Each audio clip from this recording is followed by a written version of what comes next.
Today we'll tackle about the web development fundamentals, includes overview of the internet, web and HTML, also the web technologies and digital media. Okay, so this is the first topic we'll talk about now. Um, okay, what is the internet? Internet is a global network. As I mentioned previous video about on the class policies, no, tackle na ko quick about the internet. It's a global network of interconnected computers and devices. Shh, quiet, quiet.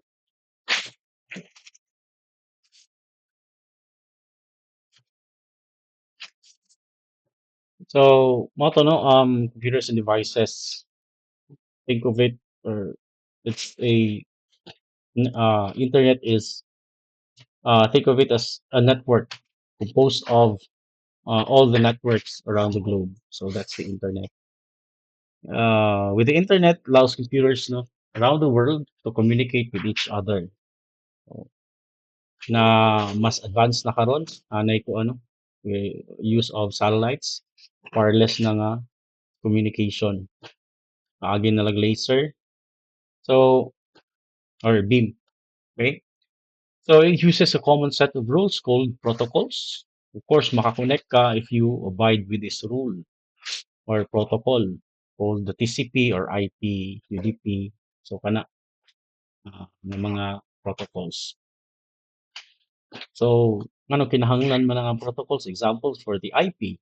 So, each device wanted to connect to the internet must obtain an address, no? An internet protocol, an address, no? Position of ilan na ka octets, no? So, example 192.168.168.4.1. So each kung ano each octet ba tawag ana nalimot man ko be. Each block that are divided by dots are national representation. No? It's unique. So all together with the four blocks, so I can make up a very unique IP. So concept is of course kinahanglan kag IP kay it's your address. Kinahanglan ka ma-locate somehow. Bali na may i-transfer nga packet, na may i-transfer nga nga message, nga payload, no. Kinahanglan man mag-communicate ang one computer to the other computer. And each computer might be residing differently, no, based on a geolocation. So, say for instance, a computer nasa Ampayon and the other is nasa Canada. So, how is it possible nga ma-transfer successfully? Didto gyud atong sa Canada gyud nga computer nganong dili man moadto sa China, ana ba? So, na siya'y kinahanglan na ay if mo-follow ka ana nga rule or else dili ma-locate, dili ma-successfully transfer ang communication or ang information or ang data. So with the internet, it serves as the infrastructure that carries data between networks. Okay? So it originated from the ARPANET. You know, it's an organization, or no, a project by the U.S. Defense Department of Defense in 1969. Was designed to allow research computers to communicate and share data. So, ang ARPANET before, region to region lang, no? Wala pa to siya, okay to siya yung anak ka well-known. With ARPANET, no, daghay mga projects nga na-fail, daghay mga research projects, kana, mga intelligence projects nga na-fail. So, they thought that the internet was a waste. So, a trash nga project.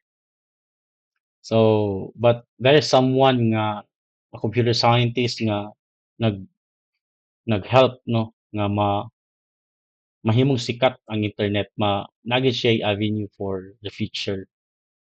So kana So aside from that, let's go over sa TCP/IP became, the standard protocol in the 1980s. It grew from small research network, Tomoto, as I mentioned, network region to region lang muna. Yung part lang sa Amerika to ang nag-utilize ato. So, and it became dayon, no? Pagka known sa internet became a worldwide public network. Daghan na dayon ni-adapt na other regions in other countries. So, how the internet works. So, balik sa tanong sa internet, mao to mention man ako nga nahimo siyang daghan siya mga groups nga i-consider ang internet as the kuano or the ARPANET as the waste of time, the trash nga kuan. But here comes kuano katong founders sa World Wide Web nga gi-standardize, no, gi-streamline niya ang internet with the World Wide Web. Pagsulod sa World Wide Web, niabot na ang mga pages, mga web, tapos dito na dayon nasikat sa internet. Nakita na dayon ang iyahang value. Daghan na dayon mga companies nag-compete adto, nag-create na sila mga custom versions nila nga mga browsers. Na dayon to'y gitawag browser wars. Sikat na rin kayo itong internet. So, because di mo po mo gamit magana ang internet kung walay World Wide Web. Di mo po mo ma-appreciate nimo ang World Wide Web kung walay internet.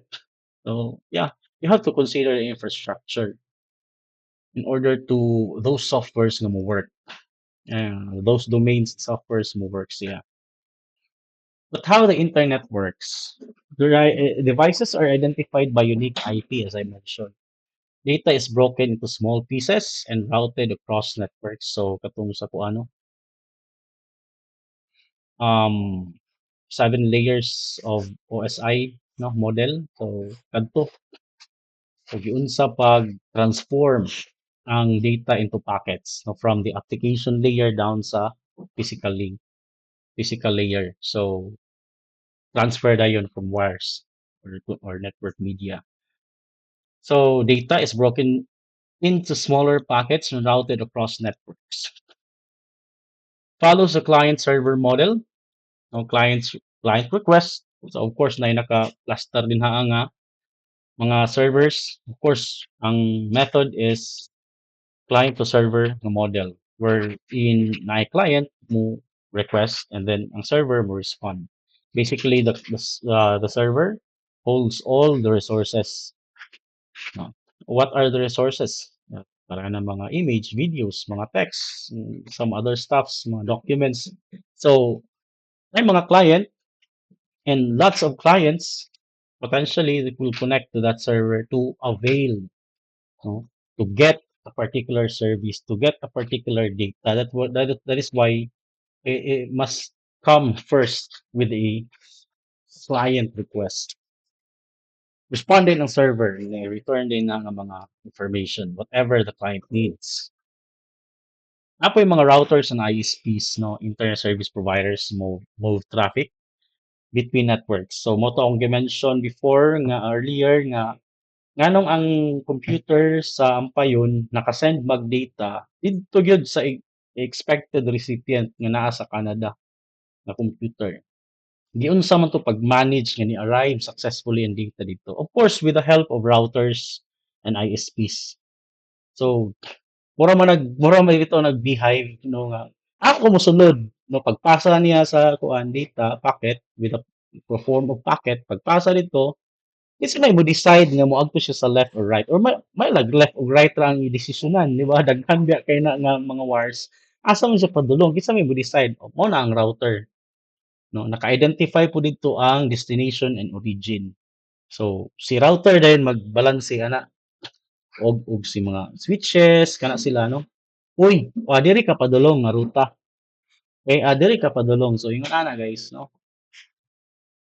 Ingon ana ka importante ang ISPs para ma-locate gid niya na mga I mean ang IP. Okay?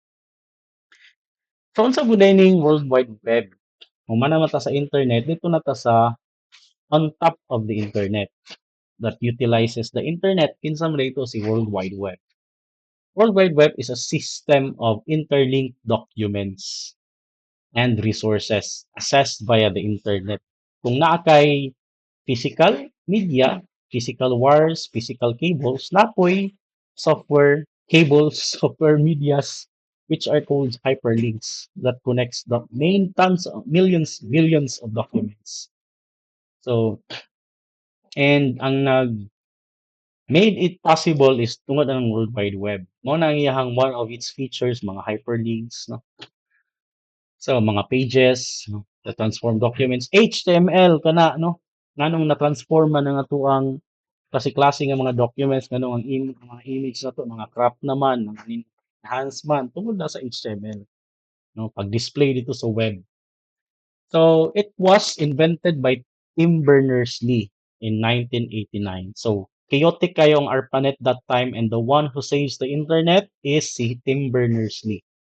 Someone asked him to streamline the process, to normalize the process of the internet. So nag-introduce dayon siya, nag-propose siya og kaning gitawag World Wide Web, where documents are utilized in the internet in a way nga mahimong kuan gyud siya kanang useful, no?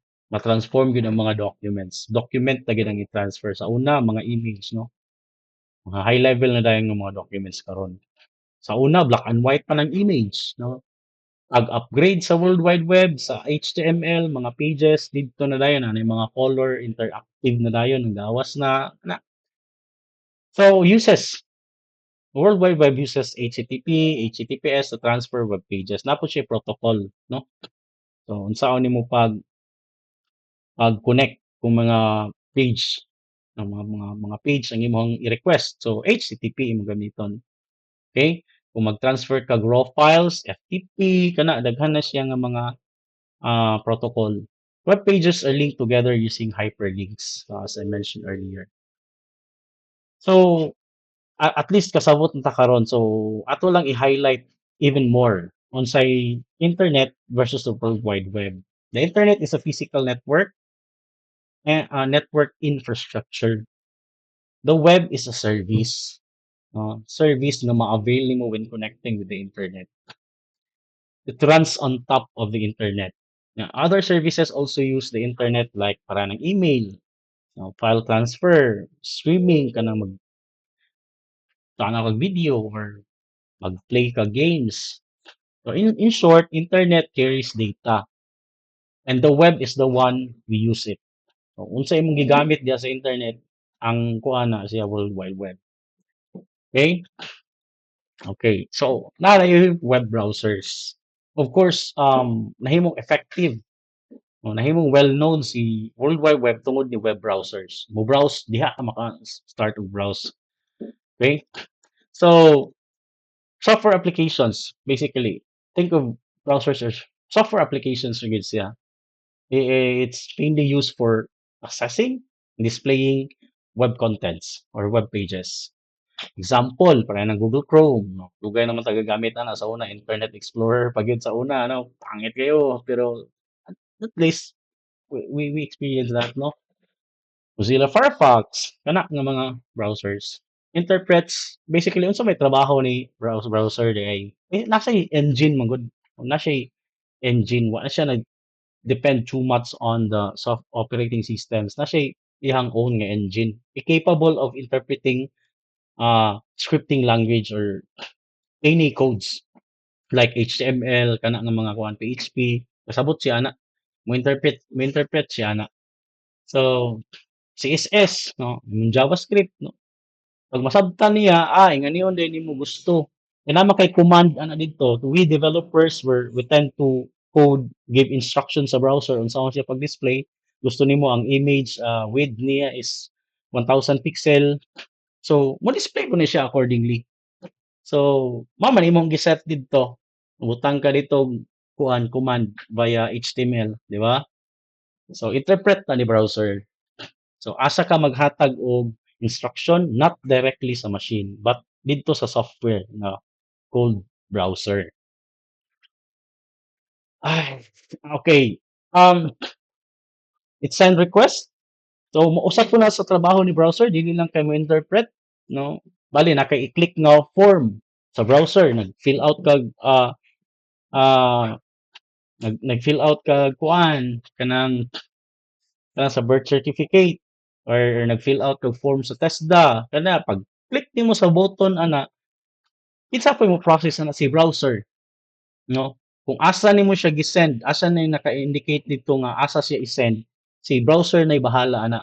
I-send niya didto, i-wrap up niya ang imong data. So ingana, no? Dili lang ingon nga mag-display, mag-analyze sa imong mag-interpret sa imong HTML, mga markup codes. The same time, siya po'y responsible mag-send og request. Napo si security, guys. No? Um, i-manage po niya ang security. Apil na sa iyang task. Daghang kaayo mag-manage sa iyang sessions, cookies. So, yan na later part ato nang discuss no. Later part of the semester. Musulod na ta atong mga JavaScript na gyud mga coding. Engage na tayo into session, cookies, what are those things? No, to leverage how that we could maghimo tag application, how we could kung ano convince our expected users nga mogamit gid sa ato ang application, mogamit gid sa ato ang app nga ma-access via browser. Right. Sige lang, kukutaan. Introduction. No? Mag-introduce lang ko sa HTML. HTML is Hypertext Markup Language or HTML. It's a standard language for creating web pages. So, mo to no, imo table na may naka-in place na ano, na si browser, na si World Wide Web, na itong mga protocol, no? Na natong documents, naka-plaster na. So, saan mo na ito pag-plaster karon? I mean, saan mo na ito pag-form ang ato ang mga documents into something mahimo siyang page. So, mogamit ta aning HTML. This is, kung gusto kag ma-display siya sa browsers, you have to follow the standard. Unsa lang standard?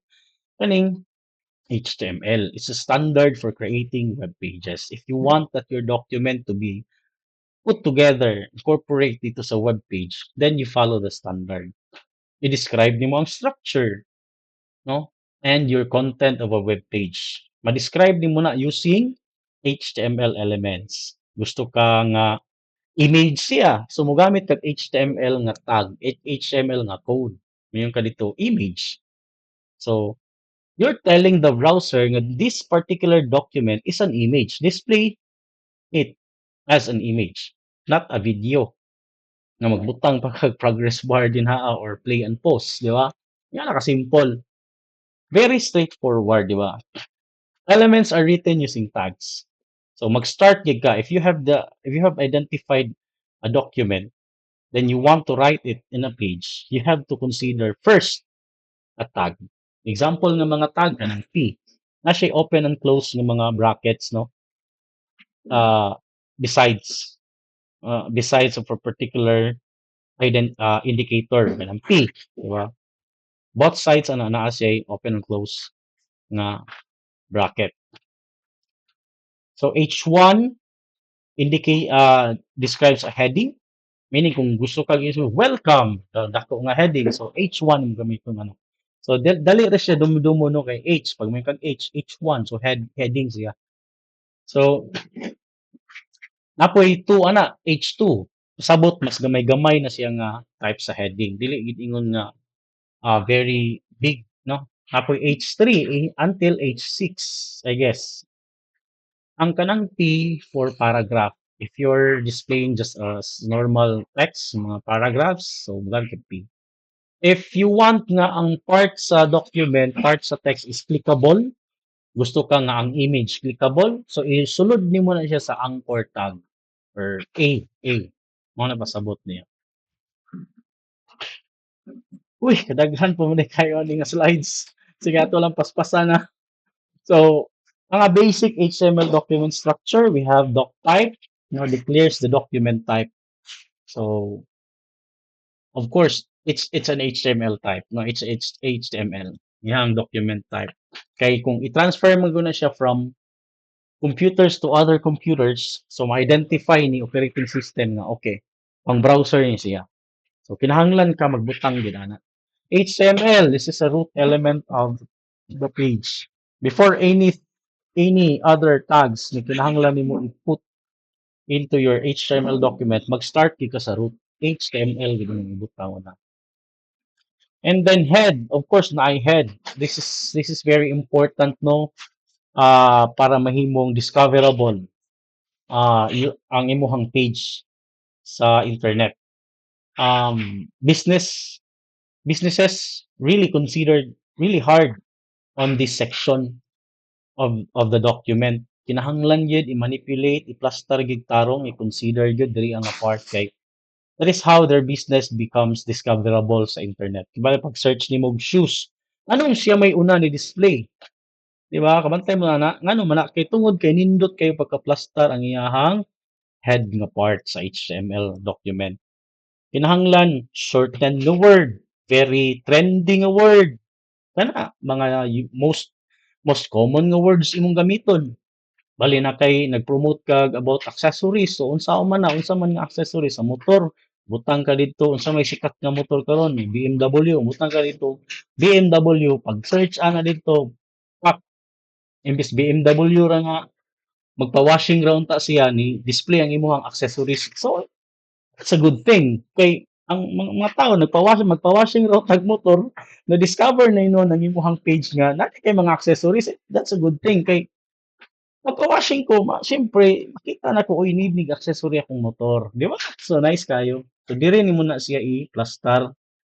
Body na gid dinhi ang pinaka-core nga mga details, mga data nga gi-project, i-display dito whatever you see sa imong browser dinhi na siya naka-indicate. Diri na siya gi-plaster. Ingon ana guys, no? Common nga mga HTML tags. Sige, kamo na lang no sa inyong time. Tanaw ana. Yan ako na isa-isahon. So, um, study in advance, no? Mga kuan, no? Fami- get get familiar with the most common tags used in HTML. Okay, para ready na mo on the spot pag mag-activity ta. Okay? Okay, dere ta sa overview on different web technologies. Unsa man, of course, keep in mind no nga naay gitawag front end versus back end. So think of the front end is katong sa client side and the back end is katong sa server side. So of course na may mga browsers, kay tanan nga mga users mo na sila ang client side. Tanan nga mga type sa users, mabata, matiguang, mabatanon, sila tanan no, mga end users nga mogamit og mga each of them uses browsers. So basically, a browsers will send request. Di ba? Mo load biya na may facebook.com. Pag enter nimo your browser sends a request sa Facebook server. So, of course, napo dito ang Facebook server mo respond pod unsa ang iyang i-return. So, the moment the server decide ba unsa man ako ang i-return. Of course, first of all, mo interact ko sa request. Okay, I receive the request. What will the backend do? Okay? What will the backend do? Sa backend sa Facebook, sa server sa Facebook pa, unsa may pag okay, mo ni request. Is it a legitimate request? Dili ba ni siya spamming or unsa ba ni siya kanang naa ba ni siya appropriate key, sakto ba iyang email, sakto ba iyang username and password? Kana, na checking. And then pag i-return niya na pud siya encrypting or decrypting nga buhaton, encrypting, i-wrap niya imong kuan into secure nga packet, i-return din niya. Ingon ana ang process no sa back end. And sa front end pag receive niya karon sa response sa server, iya pod din i-transform. So naay duha ka states na hitabo na sa back end na sa front end.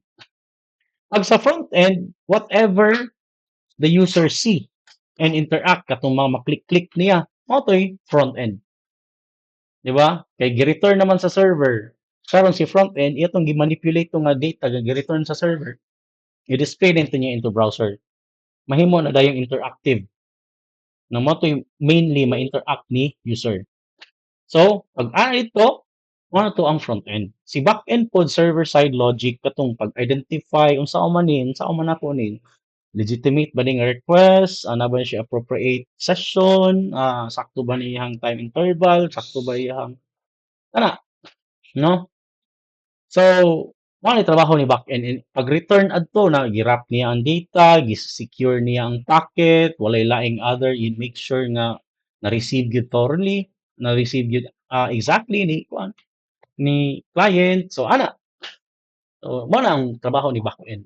Server side logic, databases, no? Pag receive niya sa request, identify niya unsay mga need nimo nga data nga para before niya i-return dito na pa siya gipang jumble-jumble, no, mura siya nag-perform, nag-assemble of pieces, puzzle, no? O, kuhaon to niyang other piece sa database, o, na-record di mo dire, pak, ano ba? Ibali, ibali, a client wants to display his, kuan, record niya sa NSO, birth certificate, i-display niya sa browser. So, kana, gusto ko i-display na ko na. So, si browser mo send og request dito sa NSO nga server. Si server, si NSO pod, ang kaon din to niya mga data, kanus aka na tao, pak, sulod niya, kuan din yung mga image nimo, pak, utang niya imuhang kuan, kinsay na mirma, pak, to form a complete form, 'di ba? Nada yung kay packet. I-return din mo pag receive ana ni browser, i-display din to niya nga nindot na kayo green na diri sa section, diri na sa header, naka-gradient na diri na nay mga nindot nga mga form, tan-awon, plaster na. So ingon na front-end technologies, no? Nganong nahimo mo tong possible nga na-display sa browsers na plaster na gyud siya? Probably one of these technologies and HTML na gyud siya by default. Of course, nasa CSS and might be na ay JavaScript.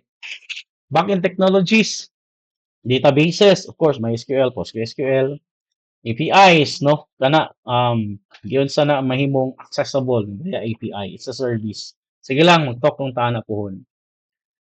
So, client side trial, no, HTML, CSS, JavaScript. Mao ni ato ang kung ano at earlier part sa ato ang semester mo ginito ang balik-balikon og discuss kaning HTML, CSS, and JavaScript. So, pag mayong kag HTML provides structure and content, no, like the skeleton part of human body. So you can have a flesh or other kuan structure sa imong human body without a bone. No, dili yun siya firm to stand or firm to walk. So, nagi kay bone. And then CSS controls the presentation and layout. So, unsa kadagko sizes, unsay color nimo, so layout nimo. Diha na dayon nahimo na form imong human body. Example lang na siya. And JavaScript, how you walk, how you jump, so in behavior. So, in a page, pag mo-hover lang ka, how a particular component of a page react. So, pwede nimo na tungagan og JavaScript nga command nga pag i-hover somewhat mo bounce siya gamay. So ingon na mga animation, no. Together these three form the foundation of a front-end development. Okay? So CSS styling the web. So of course, pag may CSS, it's a cascading style sheets. Control colors, fonts, spacing, layout of the HTML can be written inline, internally, or in external style sheets. Enable responsive design for different screen sizes. So, one good advantage of the CSS is that it can adapt. Bali, mag-set man ka sa CSS nga ang image ra gid nimo pag i-display sa browser nga ang gamit nga computer is laptop. So ingon ana gid siya pagka-display. What about kung users nga mogamit nag phone? Ingon adto ba gihapon kadako imong image? What will happen pag display nito sa phone o sa imong phone? So might be there are surfaces or parts sa imong image nga dili na makita. With the help of CSS mo adjust na siya. Ibali ma-detect niya nga oy, phone ang gigamit sa user. So mugamay ang image, no? Enough ra gyud nga swak gid ang iyahang lastar didto. Mao na usa sa mga power or feature ni CSS. Dinot kay no? Aside from that, Ang imong mga commands ma-plaster nimo pwede nimo butang sa inline on the spot in that particular HTML line of code. Pwede pod internally part sa code base, pwede pod externally butang nimo sa separate nga file or separate nga source or origin. Okay? Okay, so next is pwede ka maka-add og interactivity mo to na-mention. Server-side languages. Pag may kag server-side, naputay ko ano katong unsa po'y mga commands, no? Giunsa pod pag-cluster nga pag receive ni server sa request, sa online niya, na ba ni enough nga ah, access, na ba ni siya session, sakto ba yung password, wa ba dili ba siya log out, kato pag-determine ato tapos pag-wrap, pag-encrypt, unsa may mga codes na to gamiton adto. So, kung gamit tag programming languages like PHP, Python, Node.js, Ruby, daghan pa no. So, kana giunsa ang timing, giunsa pag wrap up sa data, pag-encrypt sa mga passwords, pagkato nga tanan, kato tanan processes sa server with the help of these languages. Of course, it will handle also business logic, no? Kanang nag-time in, time out, ramang takas biometric, pag at the end of the month, maka-generate na maka-DTR, plaster na. Kinsa may nag-plaster adto, no? Ang imuhang program, no? Ingon ana, no? Kinsa pa pag-plaster ang imuhang mga tardiness, imuhang lates, no? Kana tanan, minus ng mga deductions, no? Communicate with the database to store and retrieve information, no? Giunsa pod, no? So, si server, si backend server, siya po mag-analyze nga, oy, pareho ko ba, paki-save ni. Mao na ni ang sakto nga information nga i-save. So, siya mo decide ana. O, ihatag niya din dito sa technology nga database. May SQL or Postgre, ana. I-receive din na ni Postgre. Okay, sige, thank you. Save na na ko ni. Nga na, no? Of course, nanamoy database, di na kita mo go over diha. Frameworks and libraries, of course, tuning madiskusan gig maayo, no? Nganong kinahanglan gini siya to boosten, no? Our web development para instead nga maghimo kag web project for about 2 months, 3 months, buhaton na lang nimo 1 week or 1 month or two weeks kana. Tungod na sa framework nga nana siya ikuan ba kanang system or structure nga ikaw nga developer dali na lang sa imo pag-locate sa imong mga program. And then aside from that, grabe ka organize no, ma-avoid ang redundancy sa imong code. No, mahimo kang efficient gid mo code. All throughout sa imong app kibali ang nakay computation sa imong deductions no, pag-deduct sa mga lates nimo sa DTR. So kadtura balik-balik dili na to siya kadtura nga code. Mao na to ang gamiton all throughout bisan asa pa nga part sa imong code base. Bisan asa pa nga part sa imong mga folders. Didto ra siya mo connect. So meaning dili na nimo i-rewrite the same code at no in in another place sa imong code base. So mo na advantage pag maka-framework na siya. And pag mag-start ka sa code,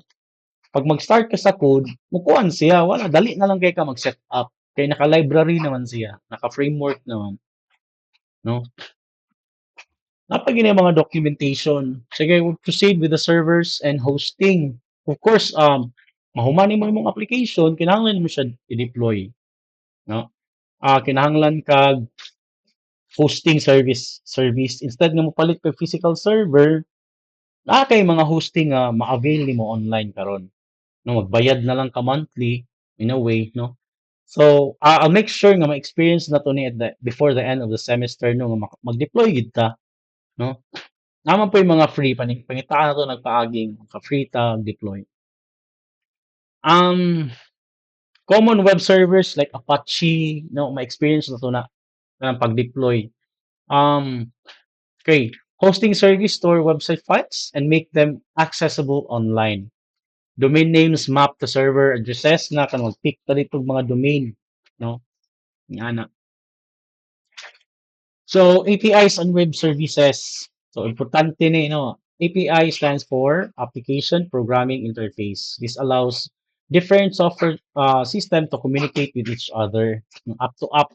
Now, yun sa Manila pag-communicate tungod na sa application programming interface and dili na mo run through uh, without following specific structure nga nakaset dito sa API. Sige lang, you will know such, no, pag-abot sa tuwang discussion anang sa server side ng mga topics kanang sa backend, no, mag-discuss na tag PHP, session cookies, kana tanan. Okay? But think of it API like kuan siya ba, mura siya sa restaurant pa, mura siya menu. How would you know nga the cook or the chef can cook specific meals or specific menu? Of course, mo tanaw ka sa menu, di ba? Ingon ana, okay? How how banks communicate? System of the banks. Nganong pag withdraw nimo sa GCash, nakuhaan magid imong account dito sa Land Bank. Yun sa mana, meaning si GCash o si Land Bank nasa lay way pag communicate. Nya puro naman na mga computer good, mga server na sila gyud sa nila pag communicate. So, with the help of API, no, malocate nila ang each other tungod sa API. Same idea same analogy sa restaurant. Yun sa man pagkasabot, di bale ang yun sa man yun sa man ako pagkabalo nga naay ingon ana nga service gina-offer ang restaurant tungod sa menu. Okay? Regardless og ako nga customer German, tapos ang cook Bisaya nga dako. Yun sa man pagkasabot ni cook nga mao ni ako ang gusto ipaluto German ko. So of course kinahanglan kag ah, menu. This is what I want. 'Di ba mo ana siya. And kinsa may mag-carry dayon aside sa API, aside sa menu.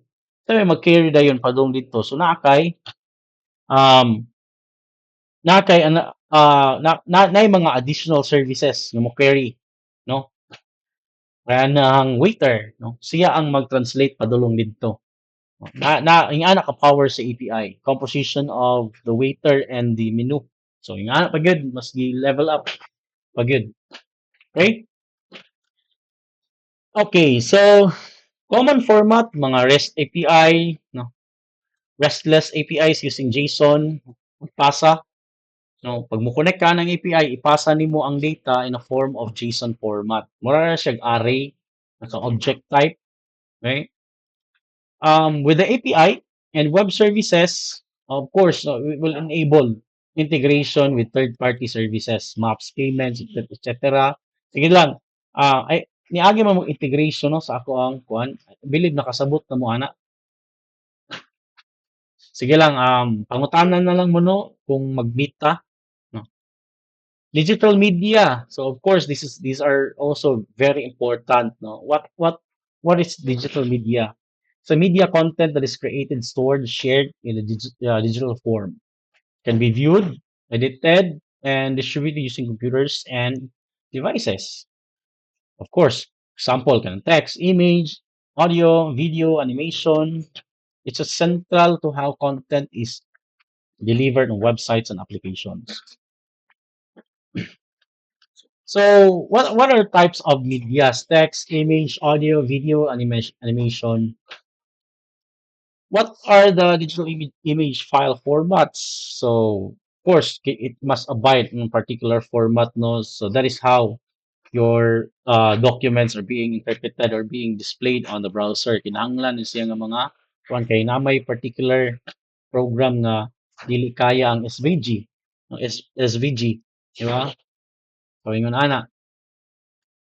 So, unsa po yung mga digital audio file formats? Na po yung digital audio, MP3, WAV, no, AAC. Choice of format depends on the quality need and file. Excuse me. What's mm. Okay. Thank you. Next is na po yung digital video file formats. Before AVI, MOV, daghan pa na. Compression. Reduce file size for storage and faster transmission. Importante po ni siya, no? loosely compression, reduce quality to save space, lossless compression, preserves original quality. And then balancing quality and file size is important for web performance. Of course, kung bugaton nimo ng mga file nga ipang-handle nimo, kinahanglan po kag optimization. Okay? And then unsa may mga digital media on the web. Of course, natay media files that are embedded in web pages using HTML tags. Like image nga tag para na for image. Kung gusto kag audio imong i-display, you tell the browser.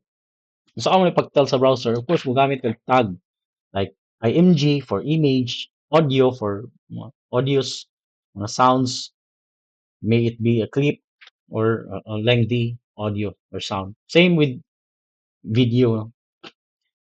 It will optimize media, improve page loads, speeds, and user experience. Of course, mas daghan mahatak nimo nga users sa imong page kung mas optimized gid siya. Mas gaan ang mga file pero the quality remains. Even compress nimo ang mga image but still looks the same, no? Kaya na may mga different sizes for kibali sa profile pic nimo, di ba? Na may mga thumbnail. Not necessarily nga ang mga large image mo to mo ng mga thumbnail. Angit mo na malus ang iyahang quality. So gilang with this course you will learn a lot, no? I believe, no? I can guarantee it. Daghan tayo nakapile ng mga activities. Optimized media improves page load speed. Yes. Responsive media adjusts to different screen sizes and devices. We also have tools, no? In digital media, we have Adobe Photoshop. Na kani nga mga tools magamit yun no? For the web development. Maghimo tag page. So, among go limit tanan sa CSS dili man nimo makaya nga i-edit pa gyud to some extent nga ang image mahimo na siyang totally different sa original image na mo gi-upload. So, kinahanglan na some editing pamuhaton. So, of course, mogamit ka aside from HTML, no? Outside na sa HTML nga context. Kung ning mga digital media, parang Canva. You know, if you're familiar with Canva, GIMP. Apa yung mga audio editing, no? Audacity, Adobe Audition, video editing, Adobe Premiere, DaVinci Resolve, and CapCut. So these tools are used to prepare media for the web. Okay. Key takeaways. No, the internet is network. It's a web, and the web is a service built on top of it. So, ang HTML provides a structure. Mga gani inyong dumduman, no? To easily make up or understand what really this thing's all about, no? Especially uh, HTML versus CSS and JavaScript. Basically, HTML provides structure. Pag CSS and JavaScript add styles and behavior. So, pwede pod sa CSS, pwede pod hide and show, no? A specific screen. Nganong lahi magporma, pareho ra ang Facebook akong gi-access. Lahi lagi porma sa web, kung mogamit ko Google Chrome or Mozilla Firefox, kung gamiton ako akong phone, lahi lagi porma. Ana, di ba? So, ma-question na nimo. Nalagi mga part nga, di na ko magamit, wala siya. Might be because of the CSS and JavaScript na yung mga portion or blocks or components of the page, hindi hide to some extent nga, di na po necessary nga i-display. Kung i-display pa to dito sa phone, maguba. Na po na siya kuan business advantage, no? Kaya para ma-force gid ka mugo sa web, no? Not totally depending or reliant on the phone. So, ingana ana, business strategy gid gihapon. So, digital media enriches web content that must be optimized for the web. Okay? I think that would be it, no, for this topic. Drop your comments, suggestions if you want some topic to be included in the next session. So I'll attach no a forum siguro below to this video or below to whatever I post no attaching this video. So dito sa Masa or LMS o Google Classroom. So, see you face to face. Have a nice day.